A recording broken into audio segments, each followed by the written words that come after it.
বাপরে, কতদিন পর তোকে বের করলো, পুরো ধুলো পড়ে গেছে। ইস, তোর যা আছে সব আমার মধ্যে দিয়ে দে, এখন আর লোকে দেখে কোথায় তোকে, সব তো আমার মধ্যেই ঝুঁকে আছে, তাই না ভাই?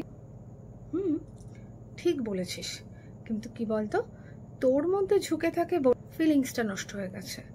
আর দেখ, আমাকে 9 মাসে 6 মাসে বের করে এবং আমাকে ছুঁয়ে তারা মনে করে সেই মানুষটাকেই ছুঁয়েছে, কিন্তু তোর মধ্যে সেটা নেই। আসলে তোর মধ্যে প্রাণ নেই। দেখ, অত জ্ঞান কপচাস না। অ্যাকচুয়ালি তোকে বের করতে অনেক হ্যাঙ্গামা পোহাতে হয়, আর মানুষ আমাকে যখন চাইছে তখনই দেখে ফেলতে পারছে। আমরা মোবাইল গ্যালারি, আর আমাকেই মানুষে দেখে। এখন তোর আর কোনো কদর নেই ভাই, তুই যা।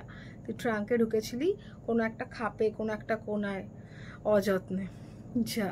সত্যি বলতে কি, এতটা ইজি অ্যাভেলেবেল হয়ে গেছিস বলেই তোর ছবির আর কোনো কদর নেই। কিন্তু আমার মধ্যে দেখ, আমাকে কতটা যত্ন, কত ভালোবাসা, কত চোখের জল, আর কত না বলা কথা আমার মধ্যে জমে আছে। সেই ফিলিংসটা বুঝিস তুই?